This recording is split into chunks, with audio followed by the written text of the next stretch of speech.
Good afternoon. Welcome to the Jewish Theological Seminary's Department of Community Engagement's inaugural Livestream Lunch and Learn with Rabbi Daniel Nevins, the Pro Resnick Dean of the Rabbinical School and Dean of the Division of Religious Leadership at JTS.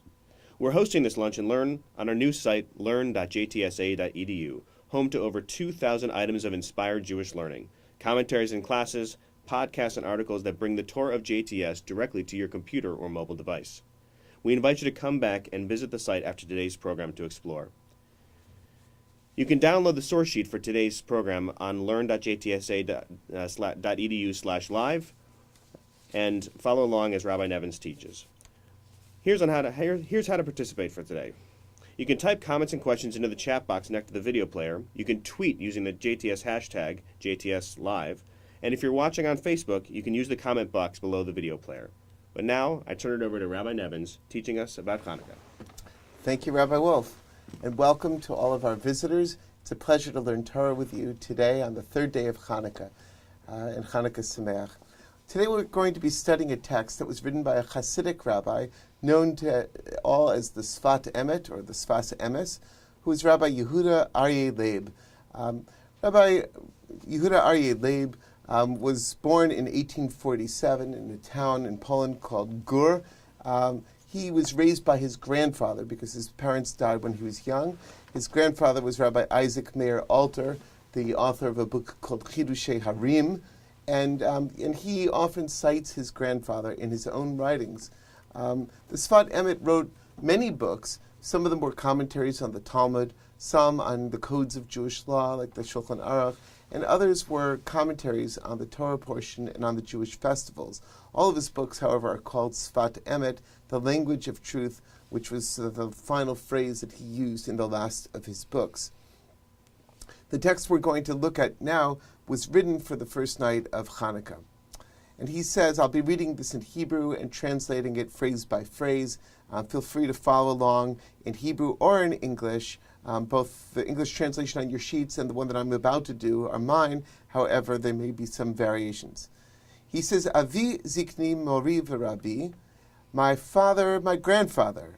That is, he really saw his grandfather as his father, who is my teacher and my rabbi.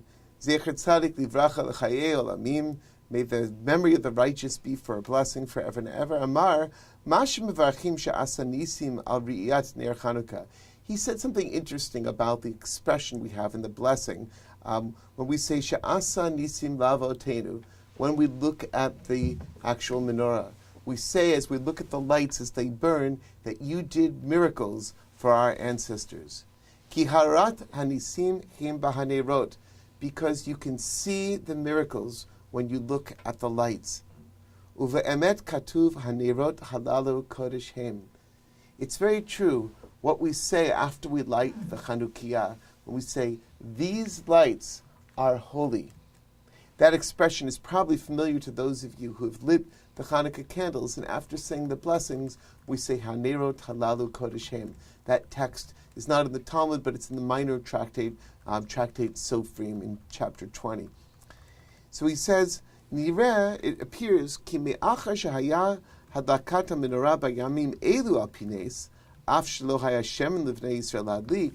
It seems that the miracle in those days, that is in the days of the Maccabees, 22 centuries ago, the miracle at that time was that they didn't have enough oil, they didn't have the pure oil to light.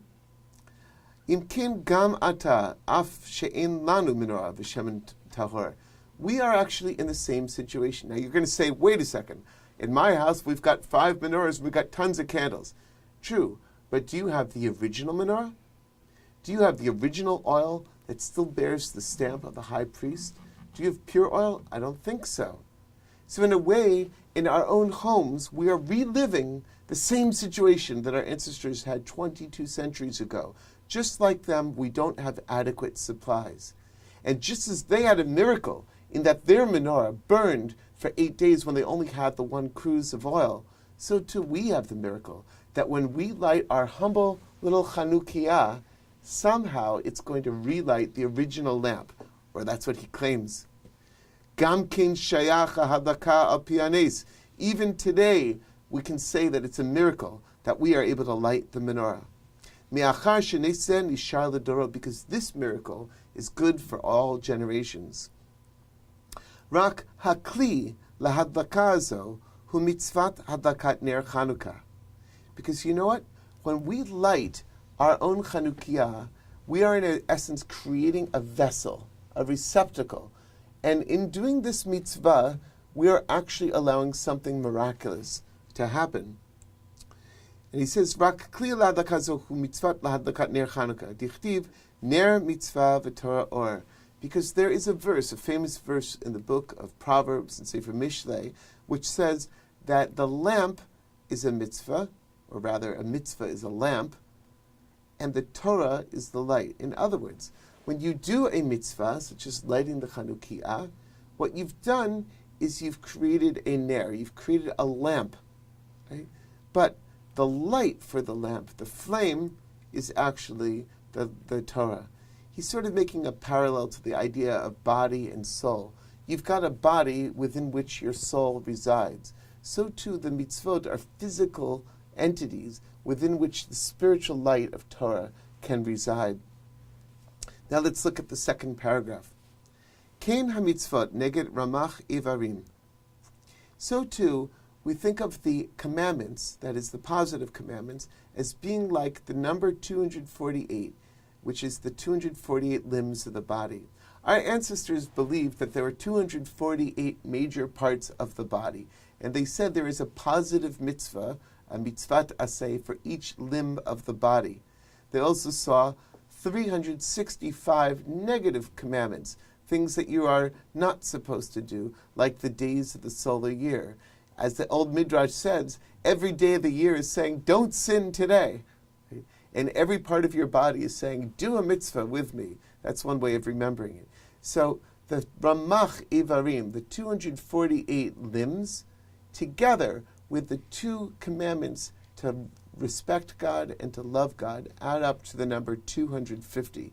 And in Gematria, in Jewish numerology, how do you spell 250? It's the letters Nun for 50 and Resh for 200. Ner. So when you light the candle, it's as if you are completing all 248 positive commandments and showing your reverence and showing your love for God. And he says, Kein katuv b'tikunim, this is what we learned from the Zohar, from part of the Zohar, the Tikunei Zohar. And he says, V'ku mitzvot hem b'maaseh. We do the mitzvot through activities, through ritual gestures. V'or ha'torah nitla behem. And then the light of Torah attaches to them. It's as if when we do a mitzvah, we are moving back in time and space to Mount Sinai, and we are revealing the Torah once again. Every one of us, in our lives, wherever we live, are able to do these gestures and then to create a moment of revelation. Shaharei ha-mitzvot ketuvim b'Torah, because the mitzvot are written in the text of the Torah, v'al yidei zeh yitukan ha'maaseh gamkein, and through doing the mitzvot which are written in the Torah, we repair our bodies, and then we allow the light of Torah to shine again. It's all circular. And so by studying the Torah, doing the mitzvot, we then create the Torah as a newly revealed source of wisdom. V'hu tikun guf evarei ha'adam. And this also fixes or prepares the human body in order to receive God's light. V'haTorah lahavi dat v'chachma adam. And the point of Torah is to educate, like we do here at JTS. It's to create insight and wisdom for all people. V'gam lashon ner Hanukkah shetiknu chazal b'birkat mitzvot gam ken kanal. And it says, the language, when it says in the blessing that we are supposed to light the Hanukkah lamp, right, is in accord with what we have said above. Delo katuv lahadlik ner b'Chanukkah. The first blessing which we say when lighting the Chanukiah does not say Asher kichanu b'mitzvotav etzivanu lahadlik ner b'Chanukkah. We don't say that to light a candle on Hanukkah. No, we say lahadlik ner shel Chanukkah. We are lighting the Hanukkah menorah, not the one in our room, not the one in our house. By doing this act, we are in fact igniting the original menorah.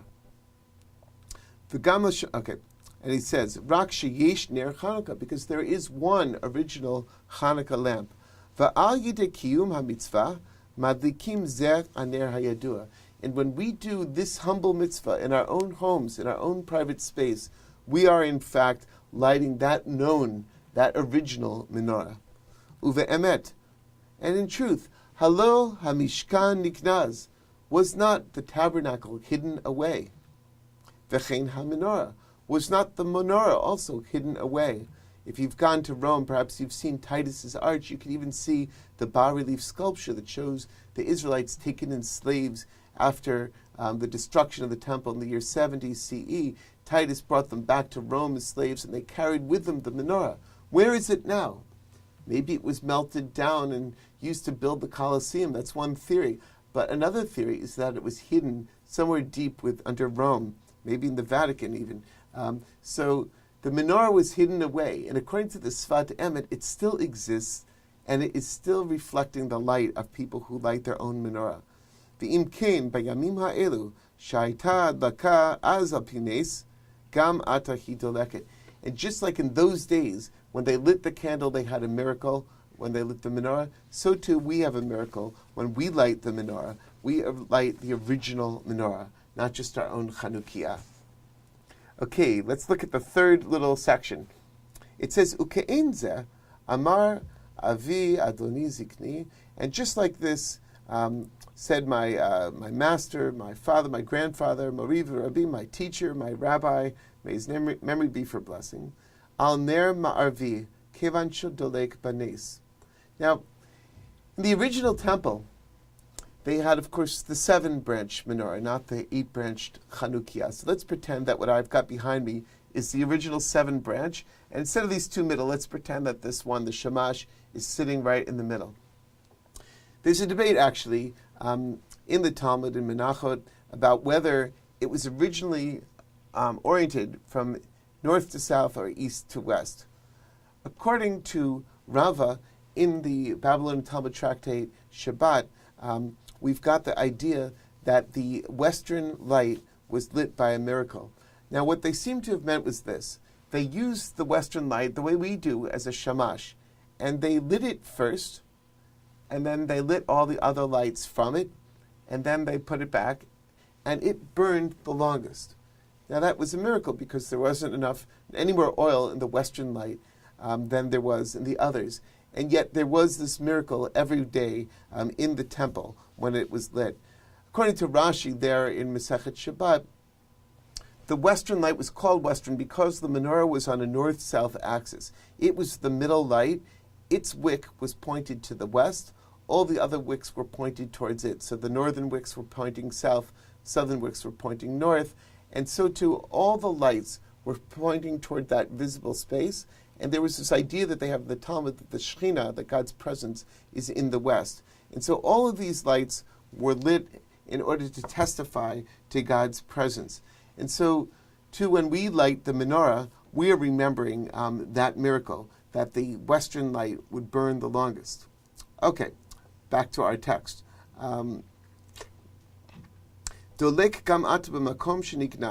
Just like there was a miracle back then, the Sfat Emet is now claiming, so too it continues to burn.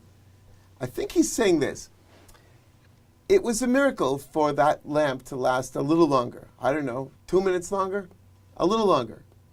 But if God can make it burn 2 minutes longer, if God can make the original Hanukkah story, the lamp to go for 8 days instead of 1, what's to stop God from making it to keep burning for 2,000 years or longer? And so the idea is that the menorah is still burning. It's just that it needs us to keep it going. V'rak la'orer ula'alik ze al yedei mitzvot ner Hanukkah shetiknu Chazal. So the sages gave us the commandment to light the Hanukkah candle in order to keep the original menorah burning. Sha'al yedei hamitzvah nizkar haratanes. And because when we do this mitzvah, we also remind God of the miracle. And so the miracle continues. He's got a little note here in the parenthetical, a reference to a code of Jewish law called the Tur, the Arba Turim, Rabbi Yaakov ben Asher, one of the early codes of Jewish law. It's in the section of Orach Chaim. The reference is actually off. It's not Tafresh Ayin Ted, but Tafresh Ayin Aleph. But he says that in the Tur, it says that when we light the Hanukkah candles today, it's lahazkir hanes. In a way, it's to speak the miracle. It's not lizkor, to remember the miracle, but it's to make the miracle speak. In other words, it's to make it live. V'chol elu ha'inyanim, mishkan u'menorah, him nimsa'im beremez, v'chol ish mi-Yisrael, shezeh ma sheyesh l'chol echad mi-Yisrael, chelek b'torah. Right? And this is also saying that every one of us has a part to play. Every person in Israel who lights the menorah is in fact participating in the continuation of the miracle. V'harat menorah sheknuzim k'mokein ba'adam. And so too, just like that original menorah was hidden away, so too our souls are in a way hidden away. You know, we each can see one another's body, but you can't see the soul, the spiritual light that's inside a person. And so on Hanukkah, when you light this, in a way you're not only lighting this magical hidden menorah. On Hanukkah, you're actually lighting up your soul, right? And saying that this is the essence of my being, and this is the essence of the people around me. And we are going to become different types of human beings. By lighting these candles, we're becoming pure, more spiritual people, and we are therefore repairing our bodies and actually repairing the world. V'yamim halalu yicholim la'orer ha'harot hanal, shehem b'chinat hamidot. And on these days, these holy days of Hanukkah, we're able to waken up and to illumine our own person through our midot, through our spiritual qualities. We light the menorah, we become kinder people, more generous people, more compassionate people, more attuned to God's light, and more able to share that light and make it bright throughout the world, so that we should all merit to live in a world that's one of peace and of kindness and of redemption. I wish you all a Hanukkah Sameach, and now I look forward to your questions on our live stream. Rabbi Nevins, we have a couple of comments, and for everybody who is online right now, you can either type comments and questions into the chat box that's right next to the video player. You can tweet using the hashtag JTSLive, or if you're watching us on Facebook, use the comment box below the video player, and we'll aggregate all the comments and send them over to Rabbi Nevins. So Rabbi Nevins, we first have a question from Twitter. If we care primarily about the soul, why spend so much time about the temple? Well, I think that our ancestors would say, and the Sfat Emet would say, that the temple is not just a physical structure. True, we believe historically there was a temple. There were two temples that stood on the site of Mount Moriah. And of course, many of us go to Israel and we go on a pilgrimage and we visit the Kotel and we get as close as we can. But we all understand that it's actually not the physical space which is the heart of the matter. The idea of a temple is that we are inviting God into our lives. It's like that famous line which we read in the Torah, "V'asuli mikdash v'shechanti b'tocham." Let the people build me a structure, and then I will dwell not in it, but in them. Right? So when we do these actions, these mitzvot, even when we build a synagogue or in our house a sukkah, we're not really doing this so that God would live in a building. None of us really has that concept. The prophet Isaiah even said, "Eze bayit asher tivnu li," can you really build God a house? No. The point of making these structures is so that we will feel inspired to welcome God into our lives and into our heart. And so I think that it's not really a polarity. We care about a temple because it helps us become holier and closer to God. Rabbi Nevins, your first question, when you perform a mitzvah, what do you suppose is its effect? Is it just a symbolic action, or is there some sort of consequence? We have a comment from Rebecca Mayer on Twitter. In response to the first question, I have a clarifying question. Is the Sfat Emet suggesting that the mitzvah attunes us to God's Shefa, or is that doing it something else? Yes, I think that's true, that the word of attunement, meaning to come sort of into orientation towards God, sort of like those wicks that were all facing towards the western light, the central light. That's the same concept. We are sort of like, what's the word, heliotropic? We're sort of like a flower that turns towards the sun. And so when we are doing the mitzvot, the purpose is to sort of turn our face towards God. And we say, Ya'er Hashem panav elecha v'yichuneka. May God's light, literally may God's face shine upon you and fill you with grace. So I think that this idea of the shefa, of this sort of like great flow of divine grace into the world, the rabbis were teaching us that that is constant. However, we need to become aware of it. And so doing the mitzvot is all about building awareness so that we too can receive Or Torah, the light of the Torah, and also the presence of the Shekhinah of God. Another question. We know that Sfat Emet focuses a lot on Shabbat. Is there a specific viewpoint that the Sfat Emet has on Hanukkah, as you know? Well, what we've been looking at just now, I think, is a central teaching of his. He's got many other teachings about Hanukkah. He does have this idea about Hanukkah that it is the festival that is most directly against the galut, the exile. Because after all, Hanukkah is all about dwelling in darkness and then bringing out the light. As we read in the prophets, Ki eshev b'choshech Hashem orli, though I dwell in the darkness, God is my light. So Hanukkah is the time, according to the Sfat Emet, and I think this certainly works for me as well, when we say that even in the darkest moments of life, even when you're most alienated and you feel that you're furthest from God, it's precisely at that moment that we have the ability to turn towards God and to relight the candles. And again, it's not just a physical lighting, but we can, even in our moments of darkness and depression, that we can find that glimmer of light, and that can guide us back to God. It's almost like a very beautiful image that when you're in the darkest room, having a little candle, right, can make an enormous amount of difference, and you can actually walk by the light of that candle. If you're in a bright room and you light a candle, you won't really notice its light. So it's in the darkness that the divine light has got the most transformative power. And I think that that's what he would say about Hanukkah. Great. A question from Facebook. Can you explain further about the connection between the physical act of lighting and the spiritual act of tikkun? So it comes back to this verse from the book of Proverbs, Ki ner mitzvah v'torah or. And we were getting a little disrupted when I was trying to explain that, so let me say it again. Think of this actual menorah. We've got these bowls here, which are filled with a fuel, right? But they won't actually light until you bring a flame onto them.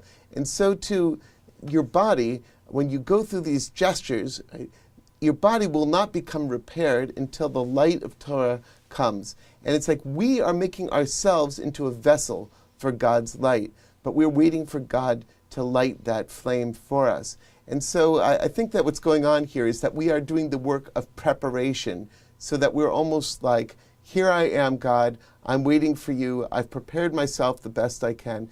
Please come and give me the miracle of your light so that I can feel that my life has purpose, my body can become holy, and I can become close and attached to you. Great. A question from our live stream. If it is about the soul and the Shekhinah dwelling within us, in a way we are using the temple as a metaphor. Can't we go one step further and say the temple can be thought of as a symbol and not as a physical structure? Yes, I think that for many of us, the temple is exactly that. It's a symbol and not a physical structure. The question is, do we need a physical structure anymore? Certainly, the last 2,000 years of Jewish history, we've not had a temple. Arguably, for all of Jewish history, we haven't had a temple because, after all, Jewish history, in terms of the specifically rabbinic culture which we have, began after Churban HaBayit. Of course, it grew out of the end of this temple period. But for 2,000 years, when the Talmuds were written and the codes of law and the Midrash and our liturgy, pretty much everything that we study and do as Jews, except for the Bible itself, is from a post-biblical world, a post-temple world. And so I think it's fair to say that for us, the temple's reality is one that is more metaphorical than physical. I have a disturbing question to ask myself and maybe to you as well. Could we today handle a rebuilt temple? Do we deserve to have a rebuilt physical temple? At this point in Jewish history, we have so many arguments with one another. We argue within our own congregations, not to mention within the larger family of Israel. If the physical temple were rebuilt today, would we Jews learn how to accept the gifts that one another has to offer? Or would we, in fact, try to close the gates and keep one another out? I'm afraid to say that at this point, I believe that a metaphorical temple is actually healthier for the Jews than a physical temple would be. Of course, we should all have some hope that working together and studying Torah together and reaching out to people of different perspectives, different life histories, different approaches to the Torah, that we'll be able to build more of a common ground. And that perhaps one day we should be zocheh, we should also merit to be able to share one house and to share one space where we could truly worship together. Any responses to Rabbi Nevins' bold statement about the temple?